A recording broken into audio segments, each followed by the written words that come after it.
Marvel has just wrapped up their second original series and tied a big bow on it. We're talking about the Falcon and the Winter Soldier entire series and finale. Let's go.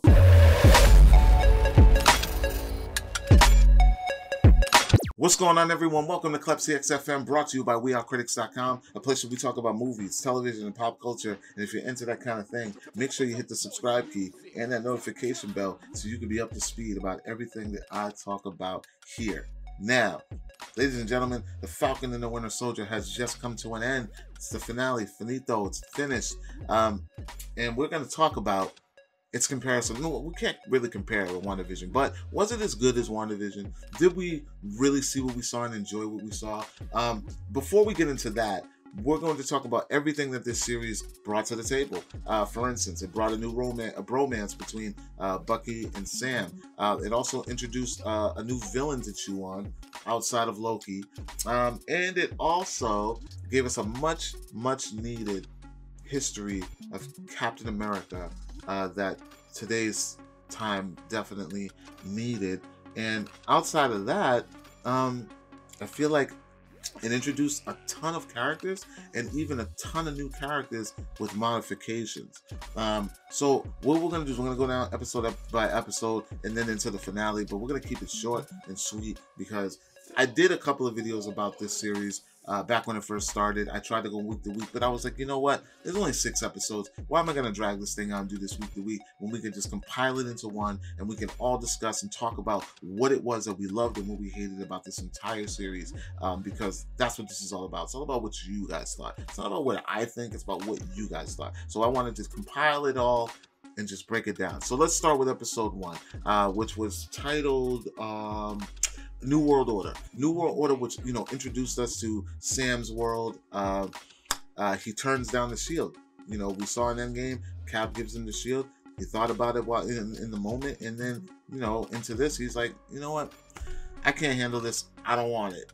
Then we get a little bit of Bucky. Bucky is, dealing with his past and who he was as the Winter Soldier, and he's seeing a therapist, and that is a great slow-paced setup to let us set up the world and let us know what was going on. So I thought that was a great way to set this whole world up, esque in a sense. So then we get episode 2, the Star Spangled Man with the Plan. They even gave us a new version of that song because that is one catchy ass song. We get the introduction of John Walker officially as Captain America, and we get a buddy cop vibe out of Bucky and Sam. They're on this mission to find this group called the Flag Smashers, who are in the comics is only really like one person, but this one is like an organization team led by Karli Morgenthau, which in the comic, when I was saying that there were new character introductions with modifications, I was thinking about her and someone else.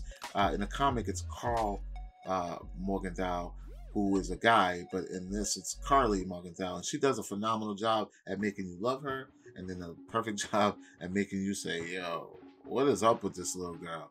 So shout out to them for putting Erin Kellyman in that role as Karli Morgenthau.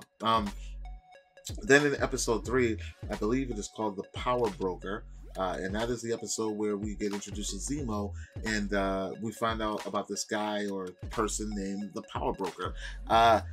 Zemo comes in, full Zemo. He was, listen, when I said they brought us a new villain that we could chew on outside of Loki, I was talking about him. I've always been a fan of Zemo in Civil War. I thought he was more than just a background character, and when I found out he was coming to this, I was like, fuck yeah, like I want to see him in full Zemo costume and see him be maniacal and do his things in the background, and they gave me everything I needed with Zemo. The buddy cop vibe was still there. It kind of felt like Lethal Weapon, and Zemo was like Joe Pesci. He had all the answers. He was streetwise. He knew who to talk to, who to go see, and then you had Riggs and Murtaugh, who were just like knocking him down every second that they could get verbally. And just not taking him seriously, but he was always the smartest one in the room for people who don't know the comparison that I'm making. After that episode, we get The Whole World Is Watching, which was kind of the turning point of this whole series, where Battlestar is murdered, which is John Walker's sidekick, and then you know, he retaliates. He was actually murdered by Carly because at this point she was just getting a little haywire and loose, and they like to blame it on the serum, the super soldier serum, that it kind of makes you crazy. John Walker takes the serum for the first time, and at the end of this episode. But before that, you know, he retaliates on the Flag Smashers, and ends up getting blood on the shield, man. Literally cold blood murders one of them in front of the whole world while cell phones are on him and watching. And it's a very emotional moment where you're just like jaw dropped. You're like, wow, we already didn't like this asshole. Look what he did to Steve Shield. Look what he did to Steve Shield. That's literally like the disappointment that you get when you watch that scene for the first time. Then outside of that episode, we get the Truth, which by far was probably the meatiest, loveliest episode of the series. We get the origin of Black Captain America, Isaiah Bradley, which Truth is, the name of that episode is actually a nod to the actual comic called Truth. Guys, look it up. It is the actual story of Isaiah Bradley. It's a comic book. I have the comic book. I would show you guys, but I wasn't, you know, I wasn't going to be bringing props out for this. I wanted to be quick and brief.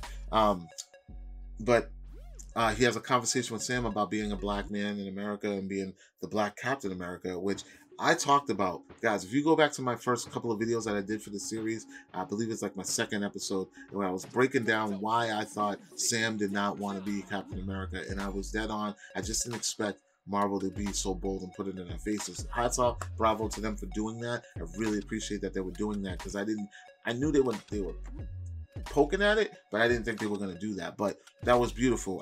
Shout out to the team for really honing in on that situation and using that to explain this universe a lot clearer for people who don't know these characters, who have been around for decades, because it's kind of like a double nod. It's like, you know, it's real reality, but then at the same time, it's like, yo, this is really real. Like, this book has been around.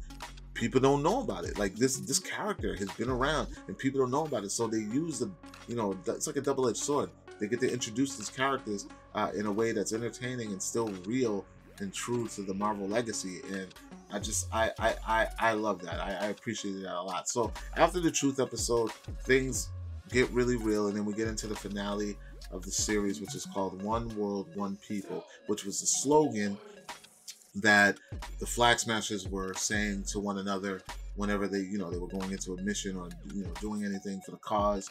And I got to tell you guys, I feel like this episode was pretty kind of rushed. I think if you really want me to compare, like, the only way I can compare this to WandaVision is in the story sense. It's the same. The way that they're telling the story, they build this up, they build this up, they build this up, they make us speculate, but then all it is just them laying down bricks. They're not really paying off. This one had few more payoffs than WandaVision did, as far as character introduction and then, you know, reveals. Like, we get the new Captain America suit. We get to see Sam in full Captain America suit. Like, in the comic, it was so comic book accurate. It was beautiful. A little campy though. Like, it's kind of hard to see him in that outfit, but they did it, and they did it for a while, because we see a lot of Sam in this episode, in that suit. But there was a lot of story arcs that needed to be wrapped in this one 45 to 50 minute episode, and I feel like they really it was so fast paced, very fast paced, a lot going on. Sam's trying to save these people, Bucky's fighting these people. You know, there was no Zemo. Zemo was gone, he left already, but John Walker jumps into the scene, and that was a little confusing for me, because it's like the whole time they're making us hate this guy, and then he comes in and he's fighting on the right side, and it was like, wait, okay, so wait, is Carly the good guy? Is John Walker the good guy? I mean, I get it, they were all fighting for the same cause. Like, his was more personal. He was avenging his dead buddy, but to have them all in the head nod phase, just broing it up during this whole third act, and it was just a little awkward. I'm not gonna lie, it kind of felt a little forced. Then we get the introduction of the real power broker, which a lot of us speculated it was going to be Sharon Carter, who we met in the Power Broker episode. She was watching everything. The Power Broker is always watching. She was there watching everything that was going on. Another character introduction that was modified in the comic, the Power Broker is Curtis Jackson. No, not 50 Cent. Curtis with 2 S's. Curtis Jackson, who is the Power Broker, is a man, but they changed it to Sharon Carter, which is interesting.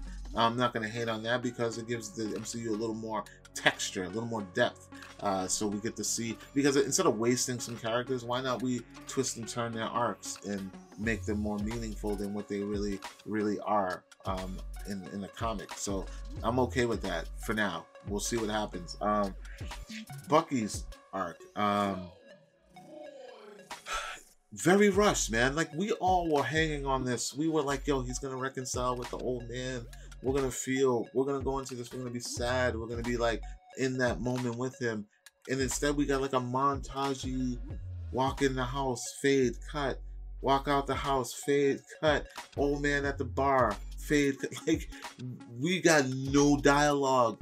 We got nothing. Like, if anything, that was like a moment that was lost. I really didn't enjoy that at all. I feel like it's because there was just so much to cram. This last episode should have been at least 30 minutes longer. An hour and a half. Let's do it. Let's go all in. Let's cut back on one of these other episodes. They could have cut back on like episode 2 or episode 1 and then really given us a really full force finale that we could chew on and be like, yo, I'm ready for what's to come. But they did what they did. I'm not saying it's bad. It's not a bad episode because we got everything. We got reveals. We got the new Cap suit. We got Sam's origin. Origin. We got his arc wrapped up. His speech that he gives at the end on the news to the senator and the rest of the government and the people. Probably one of the dopest moments of that episode in the show. You know, it's really right off of the conversation between him and Isaiah Bradley, and to see him do it in full Cap uniform, you believe. That's at that moment where you're like, this is my Captain America. This might be my Captain America. So I commend them for that because they really pulled you in, but there was just a lot going on. It did feel a little rough. Like, I really wanted to see what's going on with Sharon. Like, a lot of it is like, oh, you feel these emotions for certain characters, and then you just like left like, well, but what about? But wait, well, it's over. But what about? You know. So the cool thing about John Walker, we get his new official name, Valentina Allegra, played by Julia Louis-Dreyfus, who was another introduction. She's playing. Well, we don't know who she's playing, but we speculate that she may be Madam Hydra, which she is Madam Hydra in the comic. Another character introduction. And she gives John Walker his official name and costume straight out the comics, black with the red and white. Beautiful. And she says, we don't need a captain. What we're going to need is a U.S. agent. Beautiful. So I'm interested to see where that goes and where these guys, where these guys come from, or where these guys go forth with this, I should say. But overall, man, I really would love to know what you guys think below. But I mean, in comparison, I can't really compare because they're two totally different genres. You've got a more mystical, magical, cosmic vibe like Thor, Guardians, Doctor Strange, and then you have the more grounded like Cap, Iron Man, Agents of S.H.I.E.L.D.-ish. I know what you're thinking, but you know what I'm getting at. The Winter Soldier. Civil War vibe, but storytelling wise, it's dead ass on par.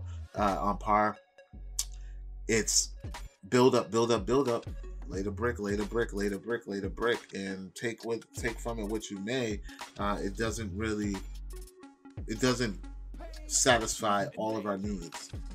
Very rushed episode, I feel like, to build us up to that. There was a lot going on, and we just maybe more of a reveal. Maybe like we didn't even get a Ross. We didn't get General Ross. We didn't get anything in connection to any of these other movies. It was literally what it was, same as WandaVision. It was contained in that world. We know that it's going to be connected in some way, but it really didn't matter when this came out, whether Black Widow came first or this came first, because they don't even speak to one another directly. So I'm interested to see what comes next. Guys, let me know what you thought about Falcon and Winter Soldier overall as a series. We're not going to just talk about the last episode unless you really feel passionate about letting me know how you felt about the last episode. But other than that, let's talk about the Falcon and Winter Soldier, the series overall, and let's get ready and pumped for Loki. Like, comment, share, make sure you subscribe, and for more movie news, television news, pop culture, and my podcast, Critics Talk, make sure you guys check out